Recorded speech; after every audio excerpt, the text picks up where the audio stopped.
À tous. Le phénomène prend de l'ampleur sous le regard complice d'une société qui n'a Dieu aujourd'hui que pour le coronavirus. Il a pour nom dépigmentation du nourrisson et de l'enfant. Nombre de mamans, à la naissance de l'enfant, lui appliquent leur propre pommade éclaircissante, pommade pour adultes, comme si l'enfant et la mère avaient le même degré de résistance face aux produits toxiques. Quels objectifs poursuit-on? Quels sont les bienfaits ou les dangers de l'opération dépigmentation du nourrisson et de l'enfant? Avant toute chose, caméra dans la rue avec Ouattara Seydou. Non, je ne suis pas d'accord puisque au fur et à mesure que les temps avancent, les enfants ont des problèmes de peau. Au cours d'une maladie où il y a affaire d'opération, on n'arrive plus à les opérer puisque la peau est déjà fragile. Donc il y a des problèmes au niveau de la santé et autres. Dans ces dépigmentats, elles vont avoir la beauté, être belles, se sentir belles avec le teint clair, alors que ce n'est pas le cas. Quand tu as le teint clair, en passant comme ça, tu te fais déjà remarquer. Plus tard, on remarque qu'il y a des rayures au niveau de la peau, il y a des taches bizarres, noires, vertes et autres. La peau noire, au contraire, c'est la plus belle peau, en fait. Nous sommes africains, nous sommes nés comme cela.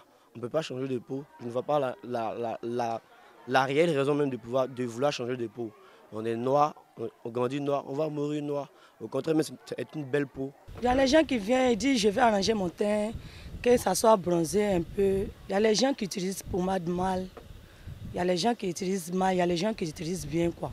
Ça dépend de la manière qu'ils ont utilisé. En tout cas, les femmes qui prennent produit pour donner à les enfants, en tout cas, c'est pas bon.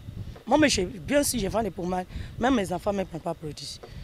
Ils ne prennent pas les produits éclaircissants pour faire sortir son teint au moins, justement. C'est ce qu'on fait. Bienvenue à ce numéro de Ça fait l'actualité. Pour nous éclairer sur la dépigmentation du nourrisson et de l'enfant, nous recevons sur ce plateau le docteur Kamara Bouraïma, dermatologue. Bonsoir. Bonsoir, madame.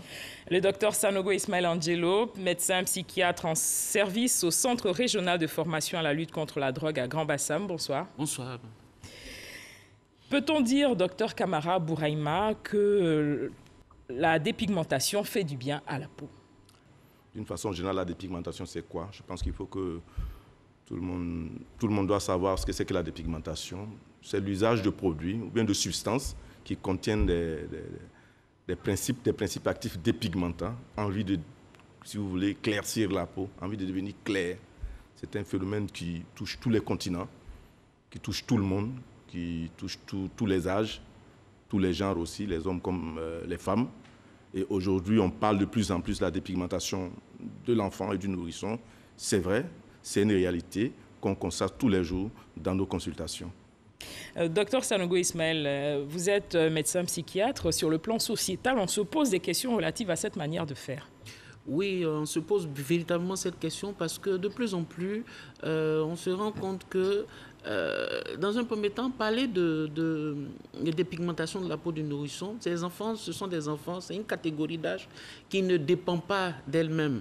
Ils sont généralement sous l'emprise des parents. Donc, si on constate une dépigmentation sur ces enfants, c'est parce que les parents les y ont conduits. Donc, ça pose véritablement le problème. Il y a ce problème est beaucoup inféodé, c'est-à-dire parler des problèmes de nourrisson et de dépigmentation de nourrisson revient aussi à parler du problème de dépigmentation des parents. Parce que c'est eux qui les mettent dans ce jeu-là. Et de plus en plus, on se rend compte que c'est un phénomène qui a pris de l'ampleur. Et puis on essaie de savoir quelle est l'explication psychopathologique, c'est-à-dire une explication qui part de la maladie pour comprendre un peu le comportement de ces personnes qui s'adonnent à ces actes-là. Et qu'est-ce qui peut motiver ces actions? Qu'est-ce qui peut bien passer par la tête de ces Généralement, ce qui motive les mères qui s'adonnent à cela, l'explication qu'on a, elles disent que quand les enfants ont la peau claire, ce sont des enfants qui sont mignons, qui sont beaux. Ce sont des enfants, quand elles sortent avec eux dans la rue, ce sont des enfants qui sont adulés, qui sont adoubés par la population. Et donc, ça fait une fierté pour elles. Et c'est pour cela que, généralement, elles mettent ces enfants dans ces situations-là. C'est un gage de beauté. C'est un gage de beauté.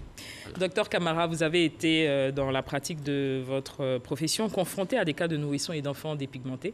Oui, pratiquement tous les jours, à toutes mes consultations. Comme l'a dit le collègue tout à l'heure, c'est un phénomène qu'on va avoir chez chez les enfants qui sont issus de familles qui pratiquent déjà, qui s'adonnent déjà à la dépigmentation. Et quel est le premier sentiment lorsque vous voyez ces enfants que vous avez? Nous, en tant que médecins, on ne juge pas.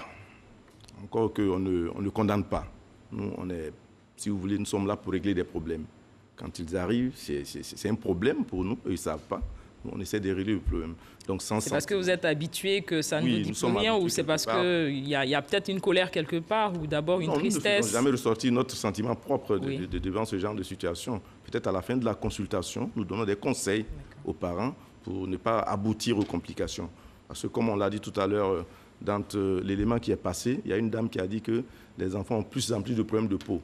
Effectivement, nous parlons peut-être de la dépigmentation volontaire, mais il y a ce qu'on appelle la dépigmentation involontaire, c'est-à-dire l'usage de certains produits à visée thérapeutique qui peuvent aboutir à des complications, c'est-à-dire les effets secondaires de ces produits-là peuvent éclaircir la peau. Donc d'emblée, nous ne jugeons pas, nous ne condamnons pas du tout. Voilà, c'est après interrogatoire, après examen, que nous, peut-être à la fin de la consultation, nous donnons des conseils si éventuellement c'est une dépigmentation volontaire. Et quand elle est volontaire, qu'est-ce qu'il y a lieu de faire? Qu'est-ce que vous faites? Quand elle est volontaire, c'est ce qu'on a dit, le psychiatre est là, il faut voir les causes.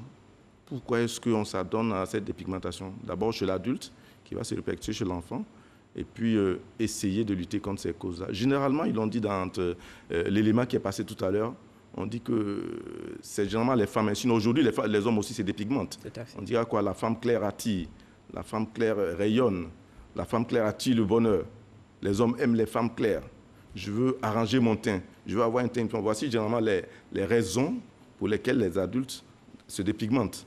Mais aujourd'hui, quand en consultation, les enfants, quand ils arrivent, on dit, mais madame, pourquoi vous pratiquez la dépigmentation sur votre enfant? Souvent, même, il y en a qui nous disent carrément, docteur, prescrivez-moi des médicaments pour que mon enfant devienne clair. Alors on lui demande, mais pourquoi? On dit, non, écoutez, dans la famille, monsieur et moi, nous sommes clairs, et lui, il est noir. On dit, non, ça c'est un problème génétique, il n'y a pas de problème véritable. Ou bien, depuis un certain temps, notre enfant sombrit, il devient noir.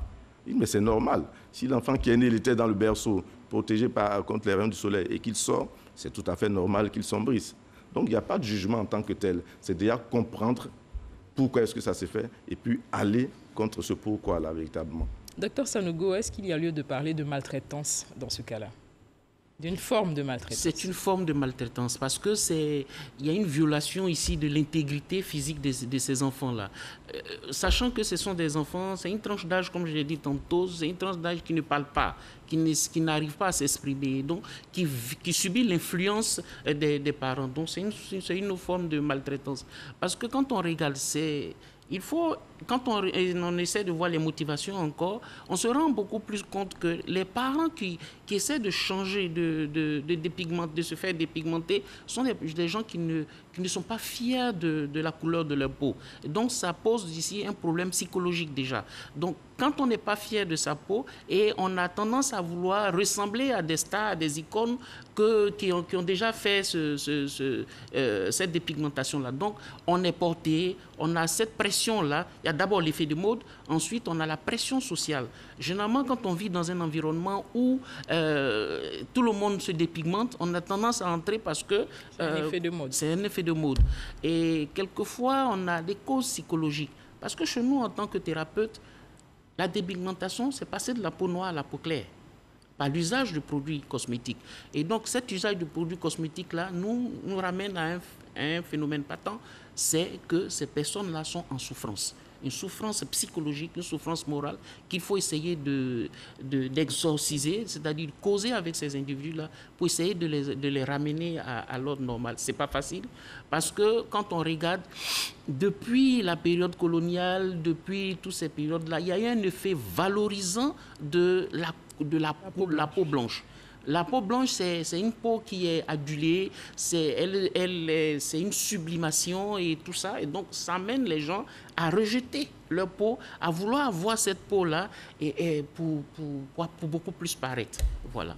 Il est bon d'indiquer que j'ai moi-même fait le tour de plusieurs pharmacies dans différents quartiers, mais il n'existe nulle part de produits spécialement conçus pour la dépigmentation des enfants. Mais le marché est florissant sur la toile. Regardez. De plus en plus, les personnes font des annonces pour vendre certains produits. Ces personnes fabriquent ces produits elles-mêmes. Ces personnes demande l'avis des différentes mamans qui veulent bien acquérir ces produits. Et là, une maman qui dit « Je suis intéressée par ce produit, mon enfant a 7 mois et demi ». Donc, docteur, réaction. Sur les produits qu'on retrouve sur le marché, nulle part vous ne trouverez que ce produit X ou Y contient tel principe actif dépigmentant. Ce n'est pas possible.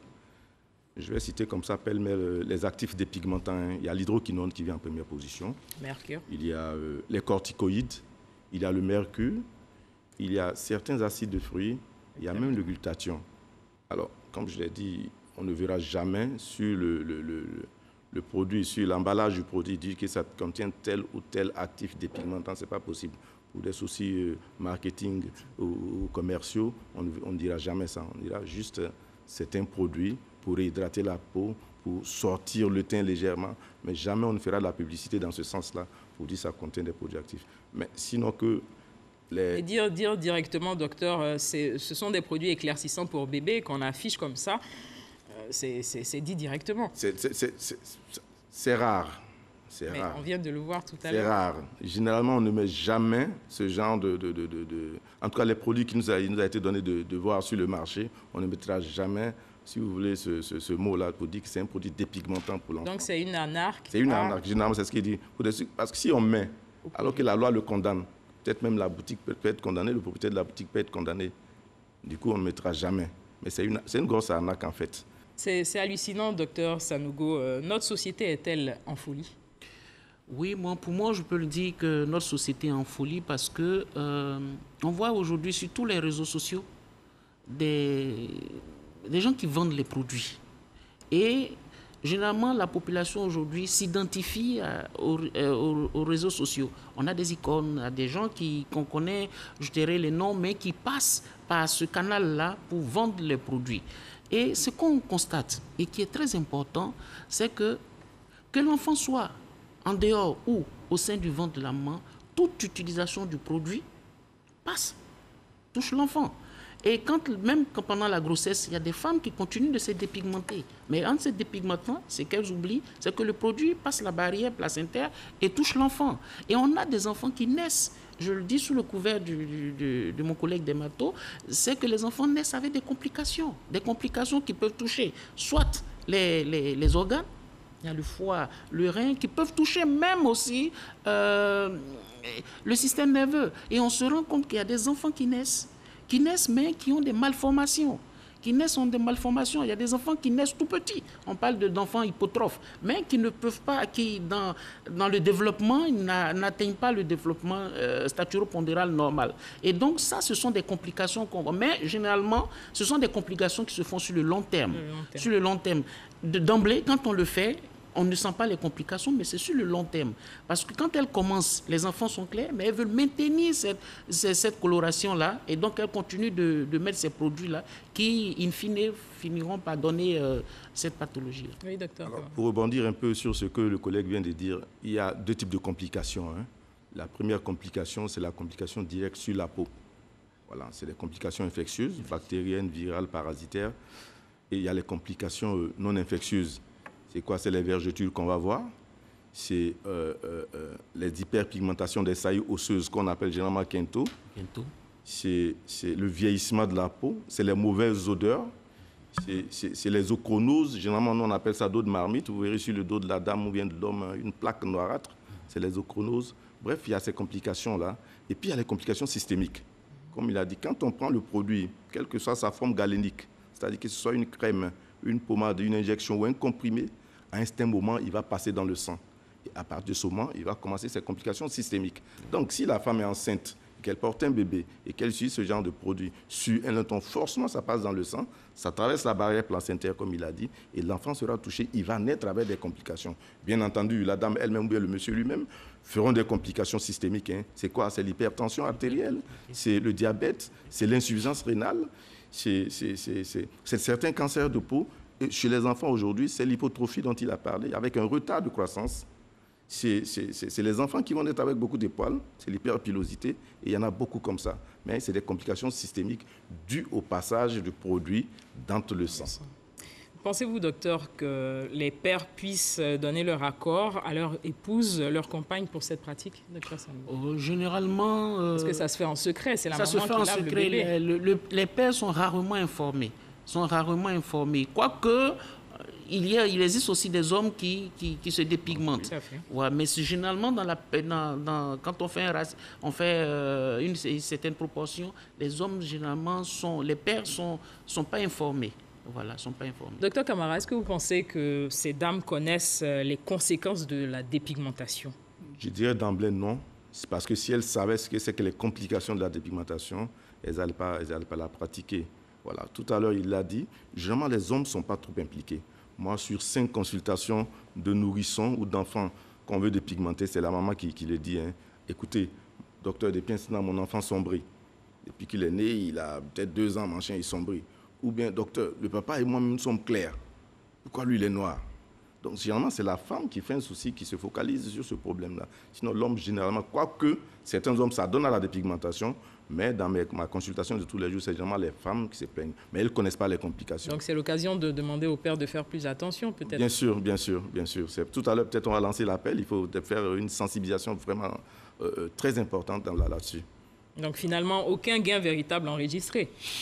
Aucun gain véritablement enregistré, mais ce qu'on peut noter du point de vue psychologique, il y a ce qu'on appelle un phénomène qui est très important, qui est l'addiction. Tout à fait. Généralement, quand on met ces pommades-là et qu'on veut maintenir cette coloration, il y a l'effet compulsif. Parce que quand on parle d'addiction, au niveau de la dépigmentation volontaire, il y a l'addiction. Et cette addiction met en confrontation plusieurs termes. On a la dépendance physique, la dépendance psychique, et puis l'effet compulsif. Généralement, dans cette dépigmentation volontaire-là, c'est beaucoup la dépendance psychologique qui intervient. Et donc, au niveau de l'explication neurobiologique, il y a des hormones au niveau du corps, plutôt du système nerveux central qu'on appelle la dopamine, qui est cette hormone-là du plaisir. Et cette hormone du plaisir-là, quand elle est véhiculée, elle va mettre en place un phénomène qui est la compulsion, c'est-à-dire l'envie irrésistible de se procurer ce produit, quand bien même on sait que les effets sont néfastes. Quand elles prennent, elles sentent, elles se rendent compte qu'elles ont un problème au niveau de la peau, elles sentent aussi qu'il y a une odeur et tout ça, mais elles ne peuvent pas s'empêcher. Et donc, il y a un effet addictif. Mais à côté de ça, quand on a un effet addictif, la conséquence qui suit, c'est vraiment l'handicap social. Parce qu'une fois qu'elles arrêtent, elles se retrouvent à une peau qui est à mi-chemin entre la peau noire et la peau claire. Et ça, comme l'a dit tantôt Dr Camara, il y a cette malodeur corporelle, cette peau qui est teintée, et ça devient un handicap social. Voilà un peu ce que je peux dire sur ce sujet. Alors, madame, pour corroborer ce que le collègue vient de dire, à une de mes consultations pour parler d'addiction, une dame rentre avec des complications. C'était une ochronose. Je lui demande, madame, vous savez ce qui a donné? Elle dit oui, je sais ce qui a donné. Il dit, mais le seul traitement, c'est l'arrêt du produit. Elle m'a dit, docteur, je ne peux pas arrêter. Elle a été claire. Il dit, mais si vous ne pouvez pas arrêter, moi, je ne peux rien faire. Et je vous assure, elle est sortie du bureau. Je l'ai fait rappeler. Il dit, mais madame, vous avez un problème? On vous dit d'arrêter, vous connaissez la solution, vous ne voulez pas arrêter? Elle dit, non, c'est comme une drogue pour moi. Voici le mot qu'elle a sorti. C'est comme une drogue pour moi. Et si je m'amuse à arrêter, la société va rire de moi. On dit, mais la dame qui était claire, qu'est-ce qui a fait? Elle n'a plus d'argent, qu'est-ce qui s'est passé? Elle est malade. Et puis, du coup, elle s'est retrouvée noire. Donc, voilà, c'est pour corroborer un peu ce que le collègue vient de dire, pour dire que ça devient une drogue, en quelque sorte. Voilà, elle ne peut pas s'en passer. Et quelle est la prise en charge pour les enfants malades que vous pouvez donner? La prise en charge des enfants malades, comme je l'ai dit tantôt, il y a 2 complications. Quand la complication est dermatologique, c'est-à-dire cutanée, c'est-à-dire que l'impact direct des produits sur la peau, c'est les dermatologues, c'est nous qui prenons en charge l'enfant, que nous essayons de corriger. Quand la complication est systémique, c'est-à-dire due au passage du produit dans le sang, qui entraîne certaines pathologies chroniques, comme le diabète, comme le cancer de la peau, enfin, comme l'hypertension, comme l'insuffisance rénale, là, nous sommes obligés de les adresser vers des collègues pour une prise en charge plus importante. Docteur Sanogo Ismaël, je rappelle que vous êtes médecin psychiatre. Est-ce qu'on peut rattraper ces séquelles? On peut rattraper ces séquelles-là sur le plan psychologique. Quand on a des addictions, on essaie de discuter avec ces personnes-là. Et comme l'addiction, il y a toujours un traitement dans l'addiction, mais il faut y aller vite. Parce que quand ça prend du temps, il y a, comme l'a dit Dr Camara, il y a l'effet de la société. Il a dit tantôt pour sa patiente, le poids de la société. Il est lourd, il est pesant. Il est pesant. C'est-à-dire que je veux bien arrêter, mais quel sera le regard de la société sur ma personne? Et donc, ces personnes-là, il faut essayer de faire beaucoup plus de psychothérapie avec ces individus-là pour les faire sortir. Et ici, on parle il y a des dépendances avec drogue, mais il y a aussi des dépendances sans drogue. Mais sur le point de vue psychopathologique, il y a une autre forme, c'est-à-dire ce sont plutôt des addictions sans objet. Voilà, sans objet, pas sans drogue, mais sans objet. Et ici, on ne voit pas effectivement l'objet, parce que pour nous, l'addiction, il y a une drogue qui est là. Et ici, c'est une addiction où l'objet, on ne le voit pas, on ne le perçoit pas, mais qui sur le thème, il existe, mais c'est sur le long terme.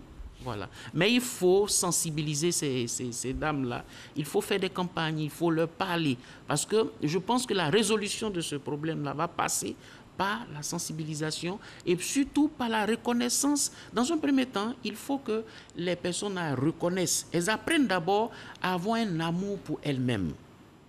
Un amour pour elles-mêmes. Voilà. L'estime de soi, l'amour pour elles-mêmes. Et ensuite, essayer de voir l'amour même pour leur race. Parce qu'on rejette la peau noire.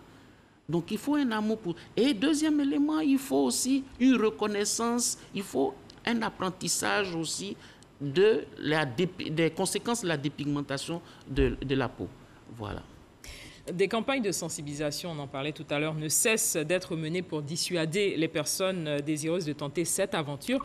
Mais il semble que le message ne passe pas. Pourquoi, selon vous, docteur Camara? Je rappelle que vous êtes dermatologue. La dépigmentation et ses complications est un phénomène de santé publique. Tout comme pour certaines pathologies chroniques, je pense qu'il y a des projets de prise en charge, de lutte contre ces pathologies-là. On devrait pouvoir créer, je pense, un projet, un programme de lutte contre la dépigmentation et ses complications. Dans ce cadre-là, je pense que les actions seraient mieux coordonnées. Voilà, on ferait mieux. Sinon, le message passe, mais il n'est pas mieux entendu. Pourquoi? Parce que peut-être qu'il n'est pas, voilà, on n'est pas beaucoup audible, peut-être par faute de moyens. Ça et là, c'est sur les plateaux de télé ou bien de radio que nous en parlons, mais il faut quand même mener une campagne vraiment accrue, une campagne très importante pour pouvoir lutter contre ces phénomènes-là. Docteur Sanogo? Oui, mais je pense qu'aussi, il faut essayer de redorer le blason de la peau noire. C'est-à-dire essayer de faire comprendre aux gens que la peau noire est une belle peau. Elle n'est pas repoussante. Elle n'est pas repoussante. Et que cette peau-là, le fait qu'on ait la pigmentation noire, il y a de la mélanine, qui est un élément qui est beaucoup protecteur pour la peau. Donc, essayer de décaper sa peau, c'est tuer cette mélanine. Et donc, on libère, il n'y a plus de barrière en tant que telle au niveau de la peau. Et bonjour à toutes les maladies qu'on peut avoir au niveau de la peau. Et c'est ça qu'il faut essayer de mettre en exergue. Un autre élément dont il faut mettre aussi en exergue, c'est surtout au niveau des nourrissons. Ce sont des enfants qui sont indolents, ce sont des enfants qui ne peuvent pas parler et qui subissent les assauts de ces parents-là. Donc, moi je pense qu'il faut légiférer sur ce cas-là et permettre à ces enfants-là d'avoir quand même un droit dans la société. Voilà. Docteur, pour rebondir sur ce que le docteur Ismaël vient de dire, en fait, la peau c'est un organe, comme le cœur, comme le rein. C'est un organe, c'est un appareil protecteur, c'est la première barrière de défense contre toute agression venant de l'extérieur. Donc s'attaquer à cette peau-là, c'est, si vous voulez, mettre à nu notre système. On affaiblit le système de défense. Donc tout autre agent qui vient de l'extérieur facilement va pénétrer le corps et puis créer des problèmes. Il l'a dit aussi, hein, la dépigmentation, quelque part, c'est un délit de la personne. Il refuse sa peau noire. On ne sait pas pourquoi il refuse sa peau noire. Il refuse de s'accepter. On ne sait pas pourquoi, peut-être comme par effet de mode, par effet de société, il refuse de s'accepter. Donc l'accent même va être mis sur une prise en charge psychologique, il a dit psychiatrique, c'est ce qu'il est, il est le spécialiste, il sait ce que c'est, l'accent va être mis sur la prise en charge psychiatrique. Ramener ces individus-là à accepter, s'accepter, s'auto-accepter, accepter ce qu'ils sont en fait véritablement. Les produits cosmétiques éclaircissants ou d'hygiène qui permettent de dépigmenter la peau sont pourtant interdits en Côte d'Ivoire depuis 2015, fin avril précisément, adoptés en Conseil des ministres. Donc la question reste toujours posées. Les solutions doivent être trouvées. Notre reporter Ouattara Seydou tente de son côté de comprendre ce qui se passe. Il a exploré une autre piste de réflexion, celle des guides religieux. Quand Dieu a fini de créer l'homme et la femme et la nature, il a trouvé que tout ce qu'il avait fait était bon. Comment se fait-il que des personnes ne soient pas satisfaites de ce que Dieu leur a donné? Si des personnes sont nées noires, qu'elles n'acceptent pas d'être noires, c'est qu'elles ne s'assument pas elles-mêmes. Et donc pour moi, ces personnes-là sont des personnes qui ne se sentent pas à l'aise dans leur peau et qui refusent que ce que Dieu a créé soit quelque chose de bon. Alors, il n'y a pas de solution à donner. Il faut assumer sa personnalité. C'est comme si on se lève et puis on est né. Bon, ce n'est pas une maladie, la couleur de la peau. Ce n'est pas une maladie. Ce n'est pas qu'on a une tumeur qu'il faut l'enlever parce qu'une tumeur, ça veut dire que c'est une malformation. La couleur de la peau, c'est ce qui est naturel. Ton père est noir, ta mère est noire. Toi, tu veux sortir clair. Pourquoi? Donc je pense que c'est refuser ce que Dieu a donné. Dieu veut que nous soyons. Et je pense que ça aussi, c'est un péché. Il n'y a pas de solution. La seule solution, c'est d'être ce que tu es. Si tu es noir, tu restes noir. L'islam a interdit ça. Vraiment, c'est interdit formellement en l'islam selon les enseignements coraniques et ce sont encore les enseignements prophétiques. Dieu nous enseigne dans Sourate 2, verset 199. Il nous dit ceci, Wala yughayyiranna khalqallah. Ne changez pas les créatures de Dieu. Et Allah nous a créés. Vous êtes noir, c'est Dieu qui a décidé de vous rendre noir. Et vous êtes blanc, c'est Dieu qui a décidé de vous créer comme ça. Mais nul ne va enseigner Dieu à faire son travail. Donc, si Dieu vous a créé noir et que vous prenez quelque chose d'autre pour vous rendre encore blanc, ou chose, c'est ça, je crois, c'est ça qu'on appelle dépigmentation. C'est ce qui est interdit en islam. C'est ça, Allah nous enseigne, il dit, ne change pas la créature de Dieu. Pourtant, l'Organisation mondiale de la santé, l'OMS, indique que 25 à 77% des femmes sont concernées en Afrique. Docteur Camara, réaction. Alors, c'est vrai, ces chiffres-là sont vrais. Peut-être qu'avec le temps, il y a de l'évolution. Sinon, au CHU de Trècheville, où des études ont été menées sur la dépigmentation et ses complications, on a dit que sur 5 consultations, il y avait 2 à 3 femmes, en tout cas concernant la dépigmentation et ses complications, 2 à 3 femmes étaient concernées. Docteur, est-ce que les hommes vont souvent vers vous ou ils se cachent? Les hommes viennent au mois des complications. Les hommes viennent, les femmes viendront directement pour dire, docteur, je vais arranger mon teint. Docteur, je veux que mon teint rayonne. Les femmes vous le diront directement. L'homme viendra de façon subtile. Mais très souvent, quand ils viennent, c'est au stade des complications. Nous savons que c'est des complications liées à la dépigmentation. Et généralement, ils le nient, ils ne l'acceptent pas. Mais dans l'interrogatoire, souvent, ils finissent par accepter. Ils disent, oui, effectivement, j'ai utilisé un produit que ma femme m'a envoyé du marché, par exemple. Je ne savais pas que ça pouvait dépigmenter. Sinon, ils le savent. Mais ils arrivent au stade de complications. Il faut le dire, c'est ce que j'ai dit d'entrée. Les hommes, autant que les femmes sont concernées, les hommes aussi sont concernés par ce problème de dépigmentation de nos jours. Voilà, c'est un phénomène de mode, c'est un phénomène de société. On ne sait pas pourquoi. Voilà. Finalement, se dépigmenter volontairement la peau ou dépigmenter son enfant ou son nourrisson, est-ce que ça en vaut la peine? Non, ça ne vaut pas du tout la peine, madame. Là, je vais de gauche, je vais répondre comme ça. L'homme de Dieu l'a dit tout à l'heure dans l'élément qui est passé, c'est un déni de sa personne. Voilà. Tu refuses d'admettre, tu refuses d'être ce que tu es. Est-ce que ça ne va pas? Ça dépasse même le cas de la dermato. Il est psychiatre, il le sait. Ça dépasse le cas de la dermato. Là, ça devient un problème psychiatrique. Est-ce que quelque part, ça va, comme le dirait l'autre, ça va bien? Voilà, c'est le psychiatre peut-être qui pourra répondre. Sinon, ça ne vaut pas la peine de se dépigmenter. Ce n'est que les complications. La question reste posée. La question reste posée. Moi, je pense que ce phénomène pourra trouver sa solution. C'est vrai. Tantôt, vous disiez que il y a des lois qui ont été prises, on interdit et tout, mais ça continue. Mais je pense aussi que même quand les lois sont prises, il faut descendre aussi dans la population. Donc, il y a une approche communautaire de cette prise en charge-là. Et cette prise en charge-là doit passer aussi, comme l'a dit, par les guides religieux, par les chefs religieux dans les quartiers, passer pour qu'on continue la sensibilisation. Parce que de plus en plus, on se rend compte que les pathologies que nous rencontrons sont des pathologies qui sont beaucoup plus liées à une méconnaissance. Aujourd'hui, tout le monde est sur les réseaux sociaux. Tout ce qui se vend sur les réseaux sociaux, on a l'impression que c'est bon. Mais il faut savoir aussi qu'il y a beaucoup d'arnaques sur ces réseaux sociaux. Donc l'approche communautaire serait vraiment saluée. La dépigmentation volontaire des adultes ou dépigmentation imposée aux enfants, cette pratique aux conséquences irréversibles multiples est un véritable drame en silence. Les adeptes ont plus à perdre qu'à gagner. Nous recevions pour en parler le docteur Kamara Bouraïma, dermatologue, et le docteur Sanogo Ismaël Angelo, psychiatre. Merci, messieurs. Je vous remercie, madame. Merci à vous de nous avoir suivis. Bonne suite de programmes sur RTI 1.